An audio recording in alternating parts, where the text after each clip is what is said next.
Hello, ladies and gents. Hagbard Celine here on a Saturday afternoon, and it's going to be another long one, so I would advise that you settle in for a bit of an experience here.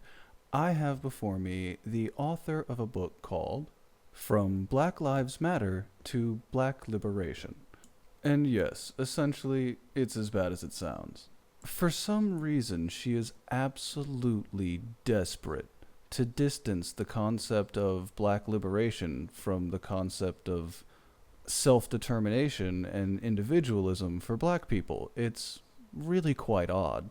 She tries to completely externalize all responsibility while somehow saying there needs to be a black liberation movement. It's going to be exciting, so let's just roll the tape, hey? So please join me in welcoming Assistant Professor of African American Studies at Princeton University. Ooh, assistant professor. Very impressive. But much more importantly, friend, comrade. Why do I find your choice of the word comrade unsurprising? Fellow traveler, co-conspirator, Well, there's an admission of guilt for you, eh? Kianga Yamada Taylor. So, one person with a Blade Runner dash name introduces another person with a Blade Runner dash name. Oh, this ought to be good.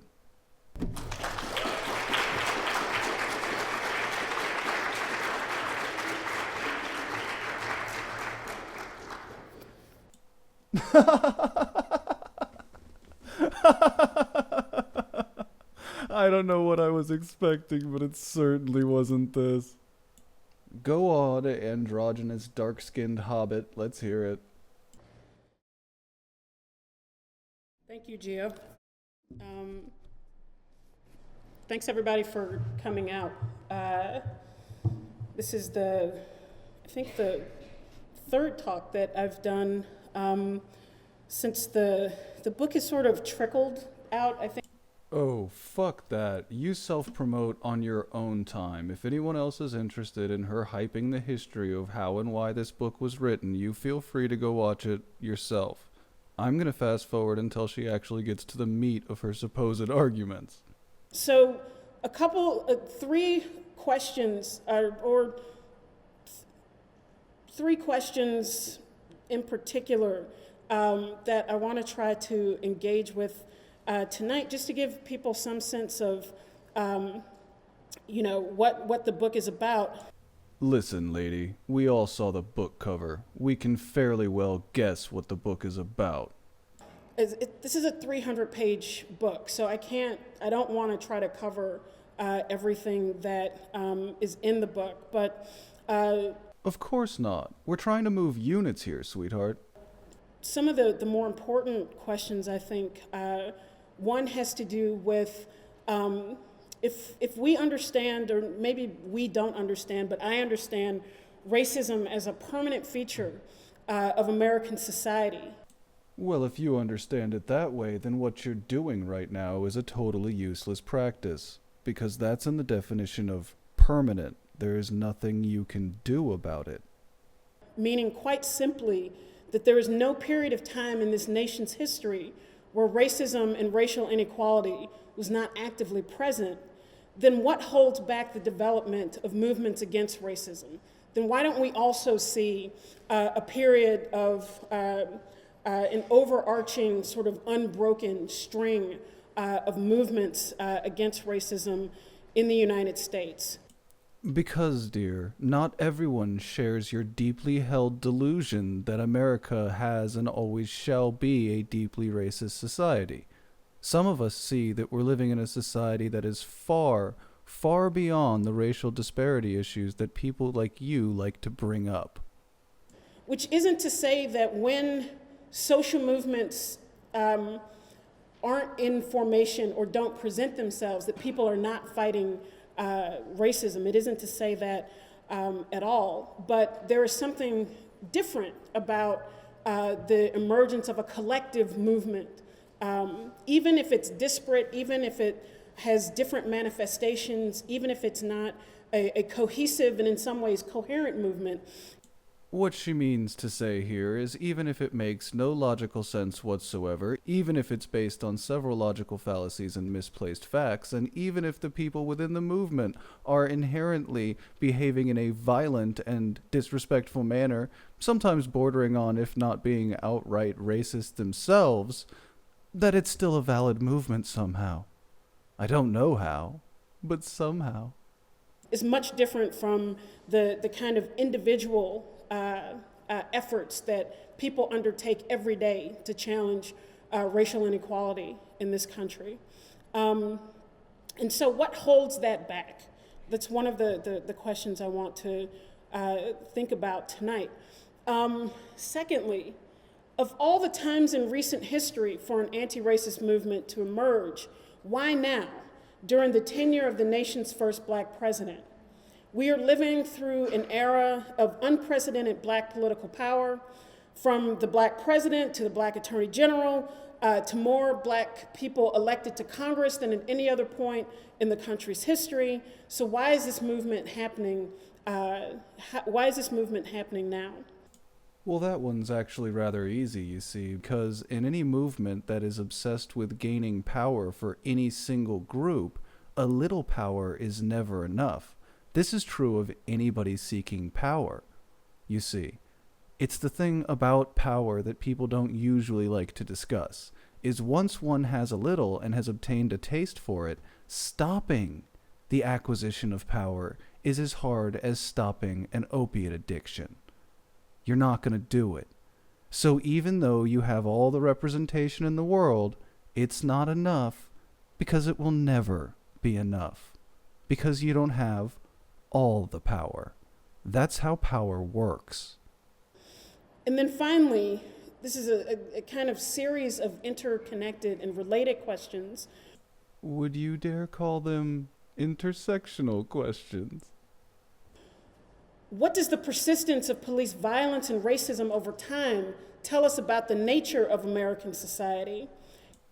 Well, that's quite the strong assertion to make, dear, considering I can find plenty of studies that prove that police are less likely to shoot or enact violence upon someone with dark skin than they are someone with lighter skin.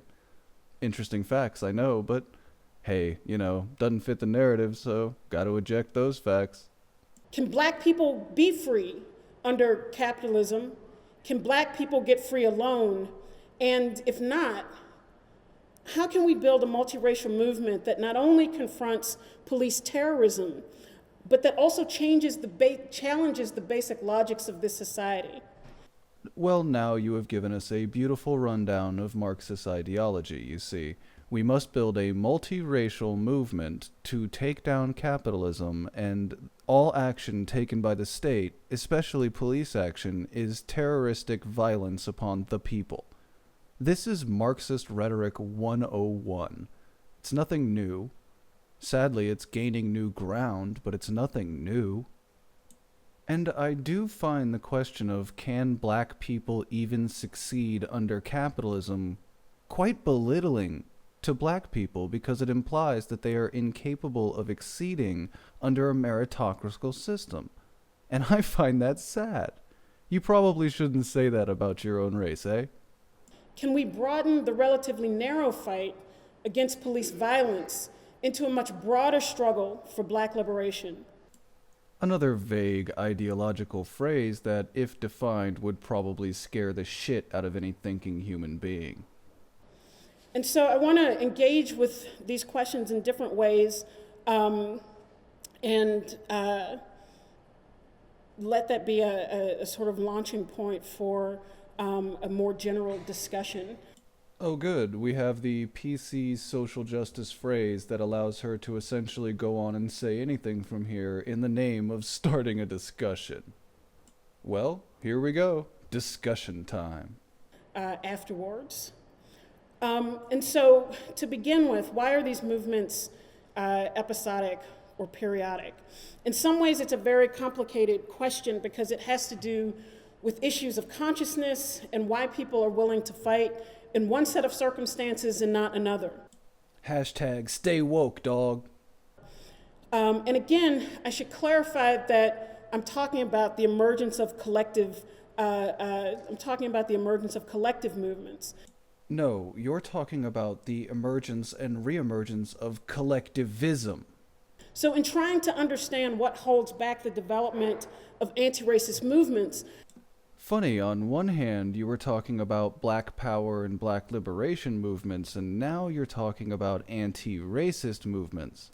Funny how when you change the terminology that way, more people get on your side, isn't it? I think one of the issues that I try to look at in the book is really the effect and the impact of the United States' central ideology, its creed. Of course, as usual, even when benefiting from all of the things given to you by the West in general and the United States in specific, it is somehow the United States' fault. Fan-fucking-tastic. I have a plan. I have an idea. How about you go to a predominantly black country? I don't know, say somewhere in Central Africa, where you'll be free and liberated from the evils of America and the white man. And what I mean by that are the ideas that are bound up in the notion of American exceptionalism and the concept of the American dream, and how both of these together work to promote, really, the mistaken belief that the United States is a land of unfettered social mobility and opportunity. Nobody has ever claimed it is unfettered. That is something you are inserting in there to make your argument. There have always been pitfalls and difficulties to becoming successful in any society. It is not just given to you, which appears to be what you want. And I think it's important to know that this is not, or to understand that this is not a benign ideology, but that it works actively to explain away inequality in this country as a function of personal deficit or as an individual problem having nothing to do with the system itself. Well, sometimes, well, not all times, but sometimes it is indeed the responsibility of the individual. Other times it can be blamed on the fact that they were born without any sort of capital backing. To call the inherent difficulties with capitalism a racist issue is to be a paranoid, delusional person. And the way that it works essentially is that if this is the land of unfettered opportunity, and then all you have to do is work hard to succeed in this country, then the absence of success or the lack of success conversely means that you didn't work hard and that you are responsible for the condition that you are living with. God forbid the people of America in general and African Americans in specific have the burden of personal responsibility placed upon them. It's totally unfair. And so in this way, the perfect corollary to the American dream and American exceptionalism is a quote-unquote what is referred to as the culture of poverty or the absence of personal responsibility and other ideas like that that blame the very victims of the system for their own predicament. We tried to help them, and I think several other agencies, with paying of her rent and the paying of her utilities and stuff, did more than their part. But Adams says her life didn't start to fall apart until social service agencies got involved. Her fiancé, Gary Brown Sr., the man who fathered 10 of her 15 children, was arrested, and Adams says she was left with nothing. I don't have any clothes. People been donating food just around here, just helping me out with food, and I don't have anything.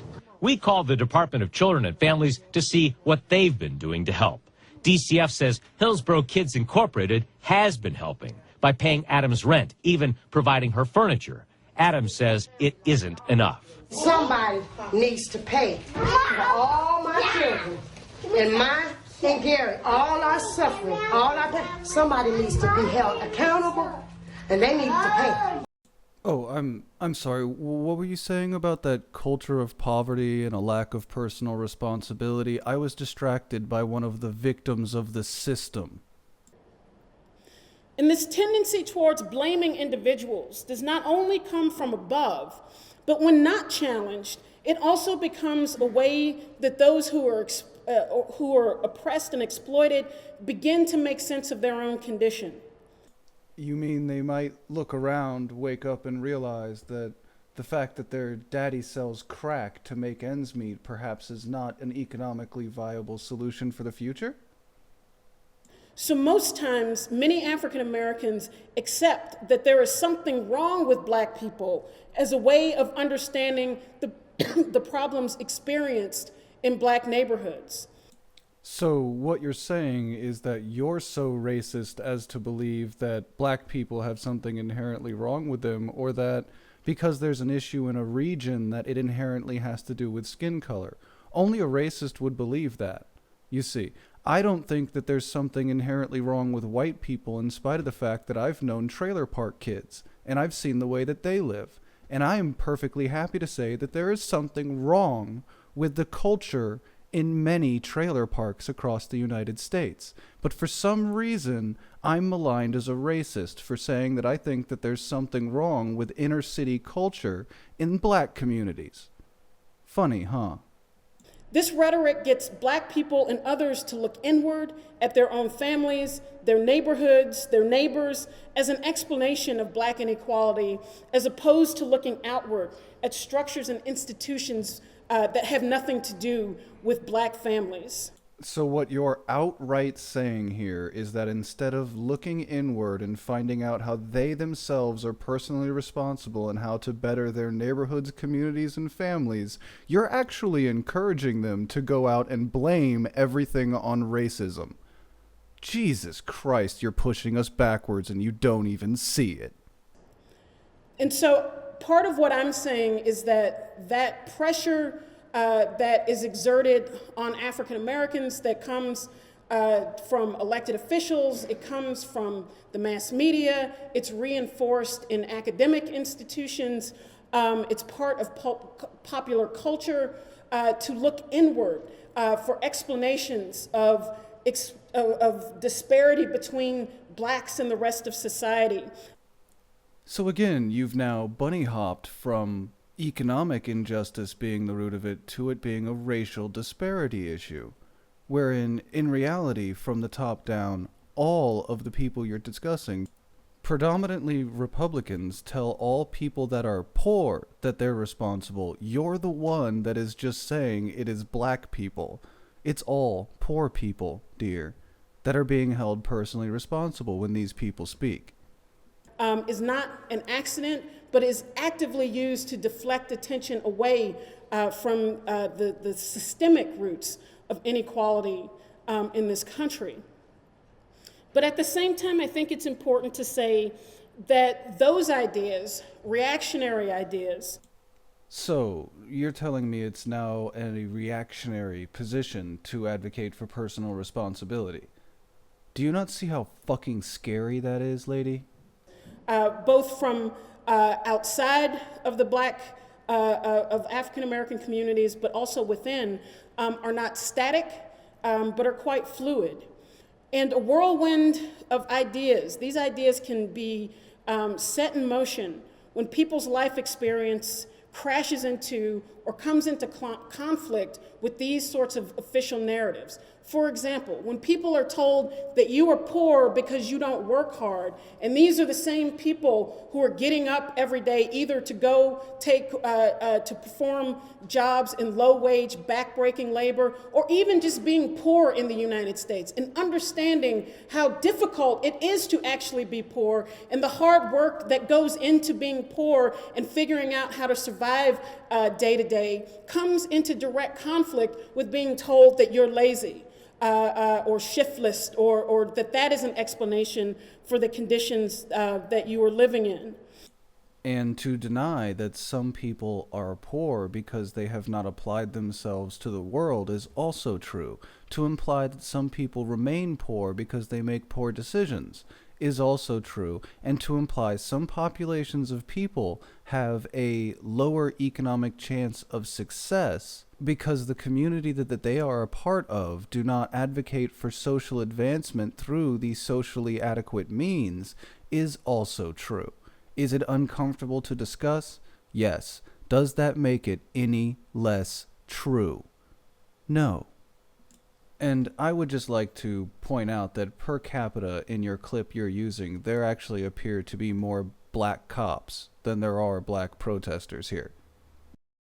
And so when people move into activism and come into conflict with these sorts of ideas, not only does that have the potential to obliterate existing ideas, but it can also create another set of explanations for what is actually happening. Yes, dear, and when this is done on a social level, we usually call this social engineering, brainwashing, or re-education. So for example, I look at how the eruption of the civil rights movement and then the black insurgency, the black power era of the late 1960s, not only challenged the idea that black suffering and inequality were a product of black family structure, but that the movements actually created counter-narratives for understanding racism and inequality. Oh, so you're hearkening back to the good old days like this guy. The 10-point program. Number one, we want freedom. We want the power to control the destiny of our black communities. Number two, we want full employment for our people. Number three, we want an end to the robbery by the white man of our black communities. Number four, we want... Most white Americans saw only their guns and heard only their violent rhetoric. But black militant groups like the Black Panthers were the demanding voice of a younger generation that had given up on Martin Luther King's nonviolent tactics. Their implied threats of violence and their radical political agenda made them extremely frightening to mainstream America. Number nine, we want all black people when brought to court to be tried by a jury of their peers or people from their black communities as defined in the Constitution. Number 10, we want land, justice, housing, education, clothing, and peace. And as a major political objective, a United Nations supervised plebiscite to be held throughout the black colonies of America, in which only black people will participate to decide or determine the will of black people as to their national destiny. Right on, brother. Right on. Oh, was that too old for you? Would you like me to pull something from more recent, somewhere I actually think all of this has come from? This movement? America is more divided today than yesterday. We did not cause the division. We did not cause the racism. We are now responding to that which you and your people have done to us. Do you mind, though, offending a blanket people? Do you mind when you say white devils? I mean, anybody goes, I'm not a devil, I'm a nice guy, all right? You know, I don't want him calling me devil. You're offending. Of course, the devil is wicked, and he's the master of deception. I say in the words of Malcolm X, if you find any good white people, kill them first before they turn bad. Malik, do you adopt? Those were his statements, not mine. Now, can we get back to the subject? And so, stop playing games. And so, do you reject that rhetoric? Do you understand why people don't like you? I mean, do you really? No, I don't understand. What do you mean people don't like me? I speak on college campuses all over this nation. If you speak that can I answer the question? On college campuses, can I go to your questions? I speak on college campuses all over this nation. You can go now to Reverend Al Sharpton, Don't bring up either of those men. Jesse Jackson. Those men. Are you going to let me answer the question? Are you going to let your black guests? Are you going to let your black guests talk? Stop with the black. I can go to. You can go to the congressional. You're here as a radical. Are we going to talk at each other? Person. Are you afraid for me to talk? It appears that you're afraid. I can go to the I'm not afraid of anything you have to do. Well, then be quiet and let me talk. You can go to the congressional. Don't insult me on my own show, Malik. What are you talking about anyway? We're wasting time. We can go to the congressional. If you find good white people, kill them. What else? I told you that he did not speak for me. That was his statement, not mine. So why don't you say it We can go to the Congressional Black Caucus, judges and mayors in cities all over this nation, and they will tell you the good works of Malik Zulu Shabazz and the new Black Panther Party. Let me ask you. The National Bar Association voted me Young Lawyer of the Year, and I'm known and respected all over this nation. I am not in any way denigrating your skills as an attorney. So this is slander. But what I am denigrating and what I am condemning is rhetoric that encourages race war and violence. It is absolutely pathetic. It is so old-fashioned. Let me tell you. What are you trying to do? Are you trying to be like the big bad black nightmare? I'm trying to help. Oscar Grant, who was shot down in cold blood by a white cop in Oakland, California. I'm trying to redeem. Put that camera back right over here. I'm trying to redeem. Now you're going to be director on my show? And black people who have been lynched, raped, and robbed. And you know what? You insult her memory when you engage in your hateful. Are you for reparations? Are you for reparations? I think that reparations is just like these welfare programs that have turned a generation into nothing but unproductive. Well, then you're part of the problem. If you define it so, I agree. The state of black America points out that there are two. But nah, you don't want to talk about that shit, do you? No, it just destroys the narrative that you're trying to paint here, and unfortunately opens up the door to the fact that, you know, black people might be racist too. And it especially opens up the door to the fact that you might be racist. For example, black radical Stokely Carmichael. Ah, yes, Stokely Carmichael, the D. Ray McKesson of his time. And social scientist Charles Hamilton coined the term institutional racism in 1967 to describe the systemic aspect of black oppression, in direct opposition to the notion that black inequality was somehow rooted in black people or black families. And yet, 45 fucking years later, you're still sitting here telling me that you guys have accomplished nothing? I mean, that's kind of sad on your part, isn't it? In spite of college initiate grants, in spite of social services, in spite of affirmative action, no forward motion whatsoever. As a matter of fact, some retraction in time in your community. And that's not internal. That's not due to not looking at internal features, right? No, that's entirely on some other group of people.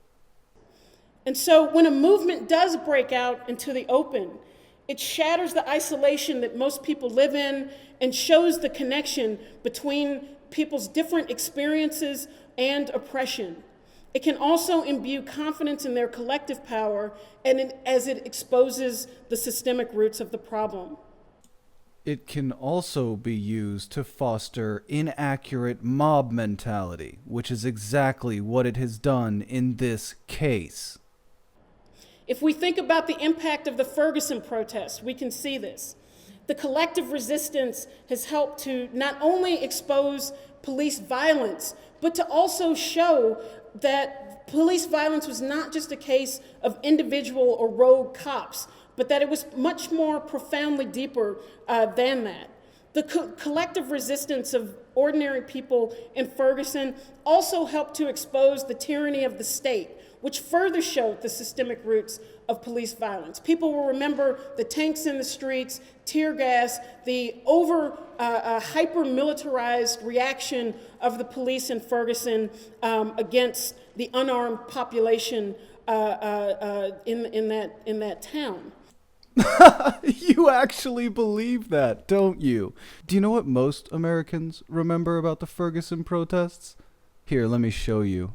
I said I'm tired of being peaceful and tired of being calm. You know, they've been going to war on us for over 400 years. So, hey, I ain't peaceful. I ain't no protester. I'm violent. I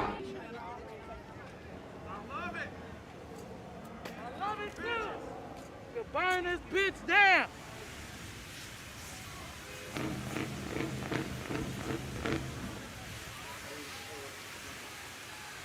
Burn that motherfucker down.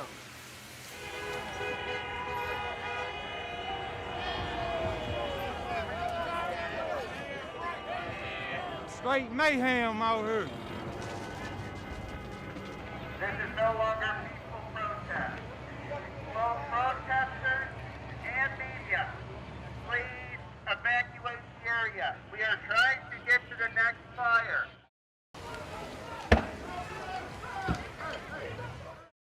This is just the beginning. This is going to go on just like it did before for days and days and days, and they're going to need the National Guard because it's not finna stop.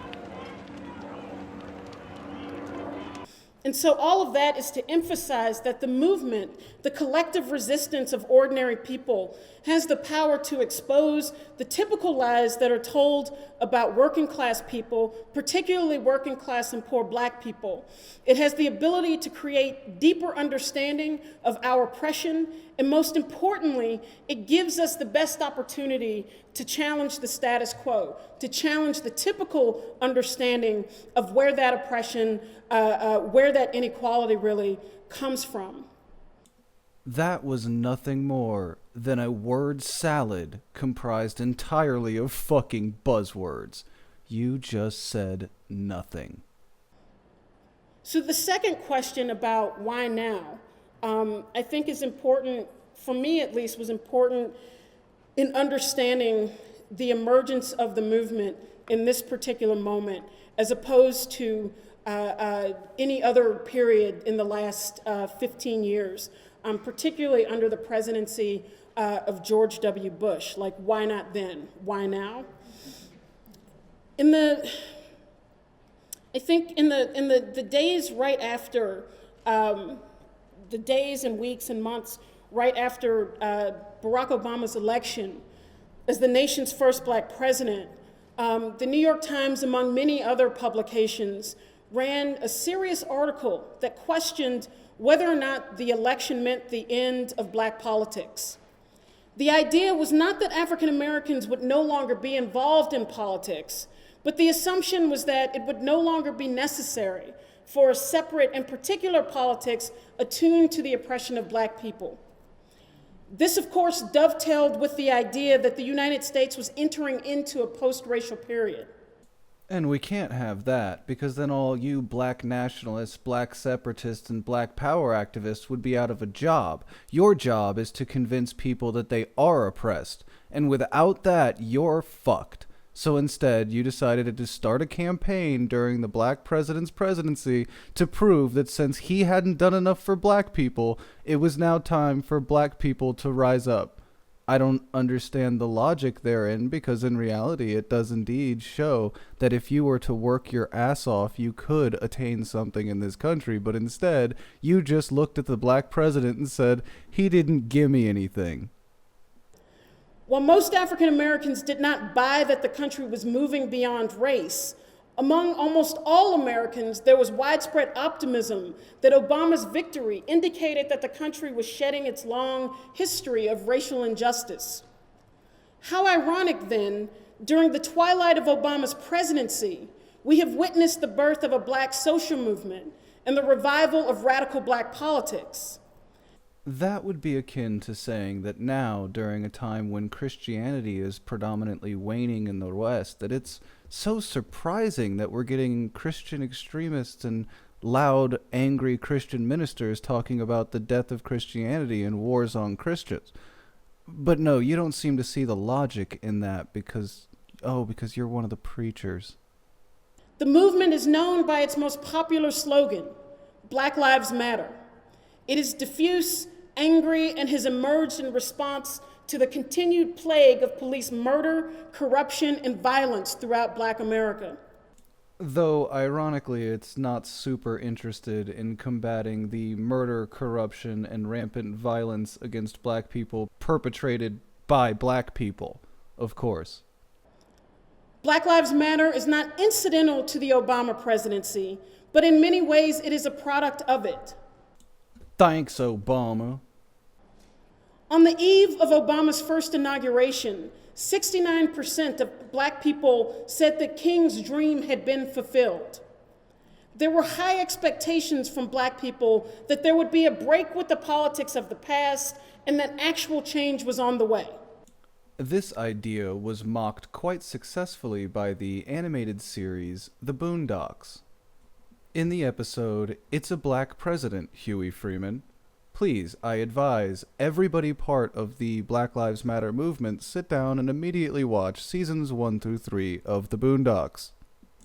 She goes on for a minute here to whine about Obama and how he didn't fulfill all the promises to Black America he made, but let's fast forward through that and get to her main points again. But almost as quickly as Obama became president, so too did the disillusionment with his limitations. It was not all at once, but there were three significant markers for African Americans that pointed to continuity with the past and not the change that had been promised. Yeah, we were looking for Obama to be the black man's president, not just an American president. The first factor was Obama's benign response to the economic crisis in black communities. As most will know, that by the end of 2008, the American economy was in free fall.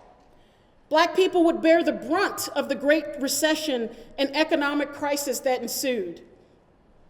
By the end, more than 240,000 black homeowners would lose their houses. Let's ignore the fact that the reason that they lost their houses is that they were trying to purchase houses they couldn't afford with loans the banks shouldn't have given them. You know, the entire basis for the housing collapse. By the fall of 2009, black unemployment had reached a high of 15%, fueled by cuts to federal and state government jobs that had always been the bedrock for black employment. Walmart would become the largest employer of black Americans, supplanting the historic role of work in the U.S. Postal Service. The net worth of black families fell to $11,000 compared to $141,000 for whites. Sure, let's just ignore what net worth means and ignore the fact that the majority of African American populations rent while a large majority of white populations own their homes, but go on. And a whopping 40% of black families had zero or negative wealth. Black child poverty reached 40% in 2012, and the list could go on and on and on. It appeared that a black president was right on time. Who better to understand how racial discrimination and inequality would create uneven access to the programs intended to accelerate at the economic recovery? And who better would understand that particular, or even, yes, special provisions would have to be made to pull black people out of the worst economic crisis since the Great Depression? So basically what you're saying is that you're mad that you weren't given special treatment based on your race. You're upset that during one of the largest economic crises our entire country has faced, your race wasn't specifically singled out, a race that, for the record, makes up an eking over 10% of the U.S. population. But we should have focused more on you, right? Because that was super important. Let's ignore the Hispanic population, which, by the way, has more children in poverty than the black population. But they're not important because their skin color doesn't quite match yours. Since the Great Depression. But Obama preached that he was not the president of black America, quote unquote. The fucking race traitor. How dare he not back you based solely on the color of your skin? And that a rising tide would lift all boats. The second factor was how the president characterized black poverty. Well, while Obama was reluctant to offer particular assistance to African Americans, he did not show nearly the same reticence when it came to invoking the stale yet highly effective stereotypes of blacks as somehow being responsible for their own predicament. So that's just a stale stereotype to you. It's not even remotely in the realm of possibility that perhaps a modicum of the position that black America is in is resting on the shoulders of black America. It is 100% someone else's fault. Jesus Christ, you're fucking infants. It was stunning.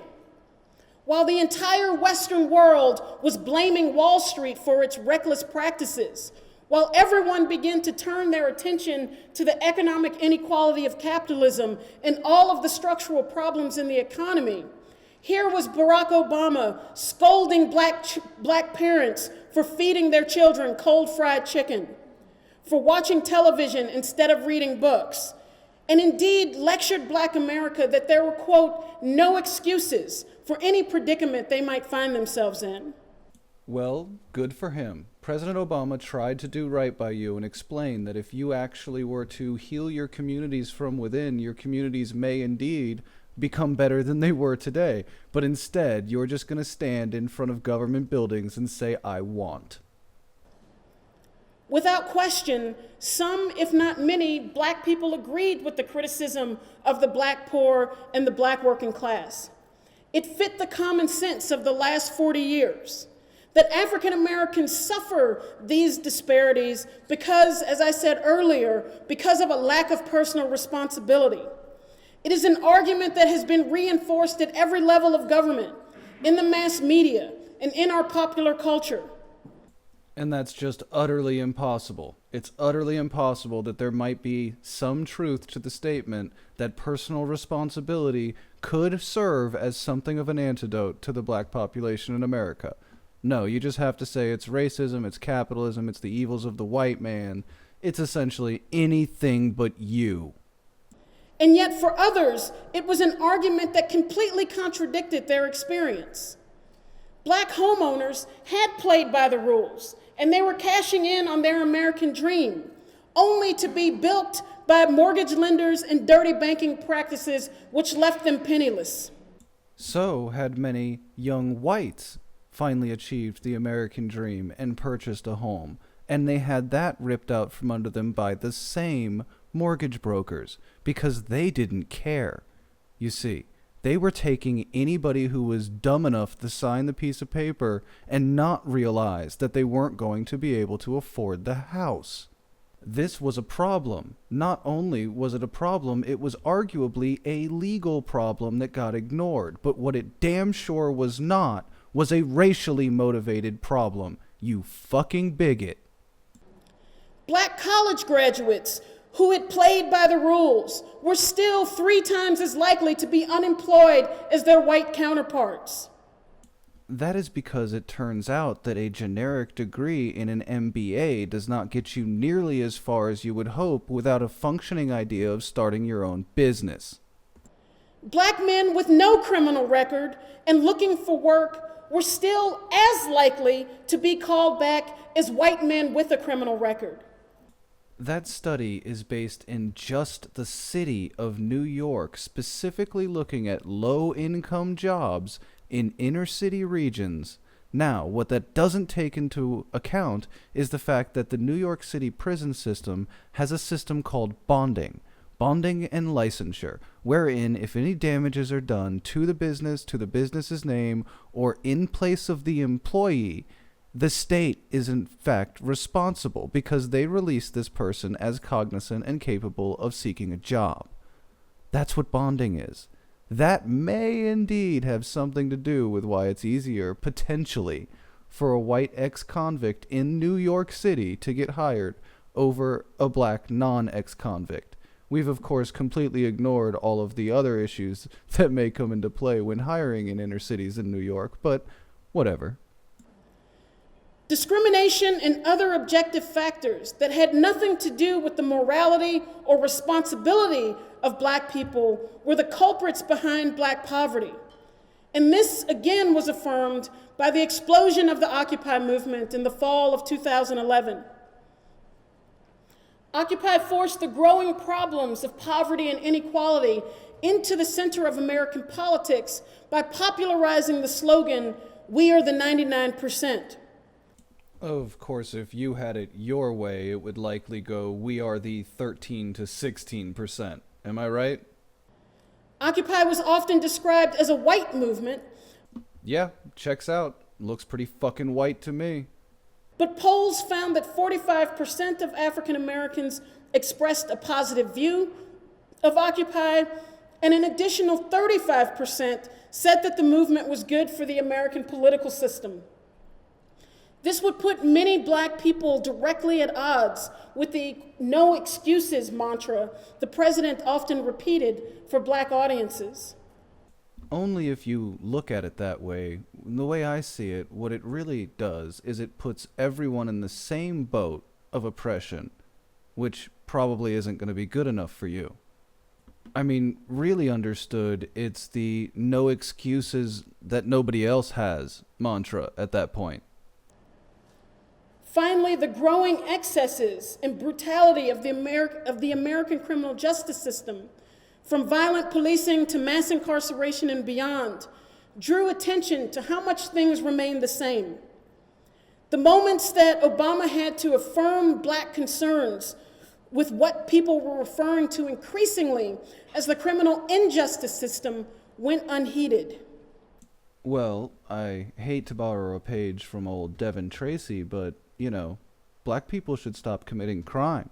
Perhaps then the police will be far less involved in your communities. Here she drops the Trayvon Martin thing for purely emotional effect. I'm going to fast forward it until she gets to some more interesting stuff. With the spirit of militant protests having been aroused the previous fall by the Troy Davis demonstrations and the explosion of the Occupy Wall Street movement, marches, demonstrations, sit-ins, and occupations had been validated. Black and white activists who had been involved in Occupy connected with new people drawn into the streets by the horror of the Martin murder.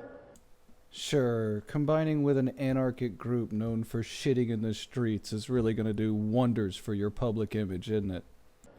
As the protests swelled, Obama was finally forced to speak publicly, but in doing so, he only spoke personally, saying that if he had a son, he might look like Trayvon.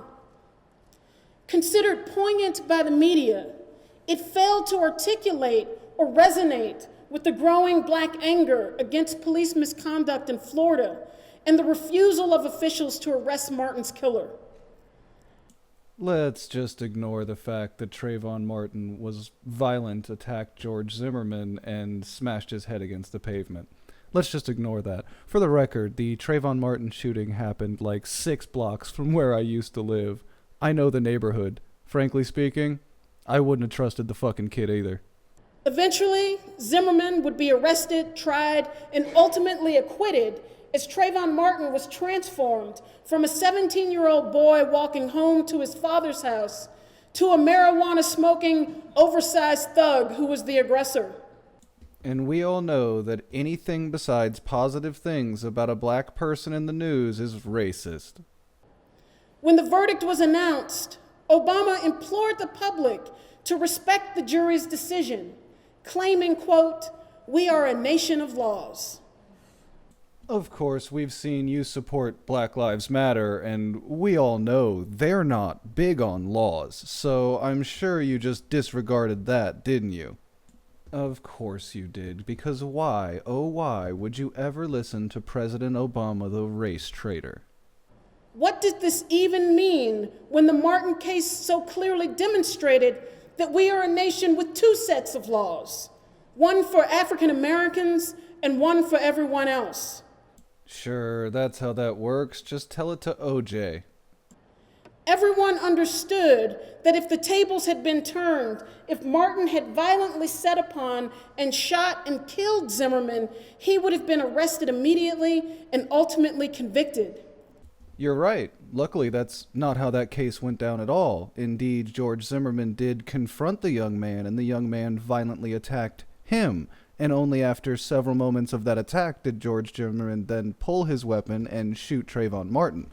I don't like George Zimmerman. I think he's a douchebag that had no business being out there that day. However, by Florida state law, under the Stand My Ground Act, that is indeed his right when he felt his life was being threatened. And I would say your life is potentially being threatened when your head is being slammed against the pavement. As a matter of fact, if the tables had been turned in that instance, it would have been called a hate crime. The raised expectations of Black people, especially young Black people, Black millennials, with the Obama presidency, had been dashed over and over again. In the aftermath of the Zimmerman verdict, Alicia Garza, a labor organizer in the Bay Area, created the hashtag Black Lives Matter. Its declarative simplicity articulated the anger of a generation, and the pieces of a movement began to take shape.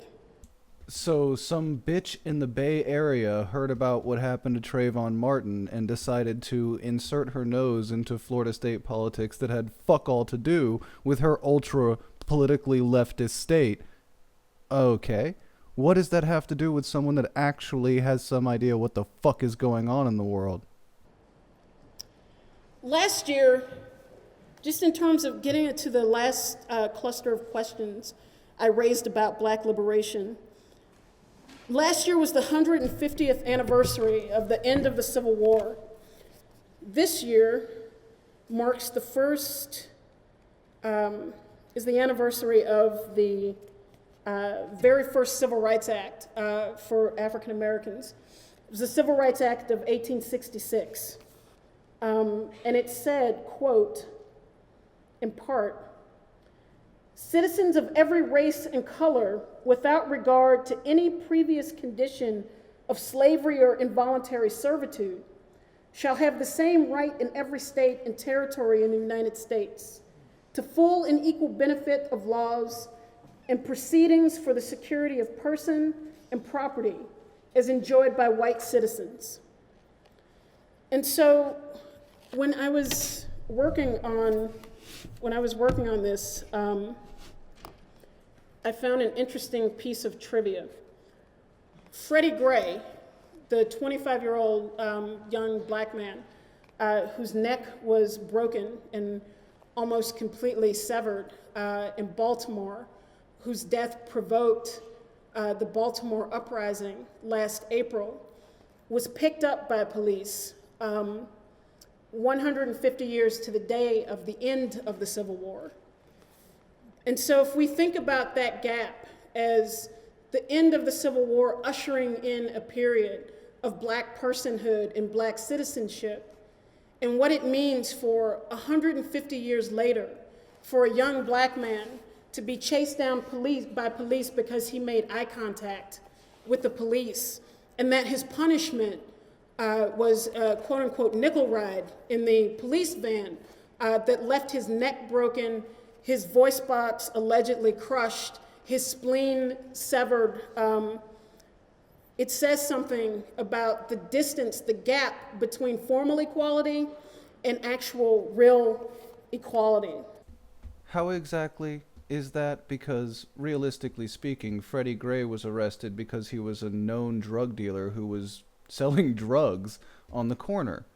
And the officer that gave him that nickel rough ride was a Black man.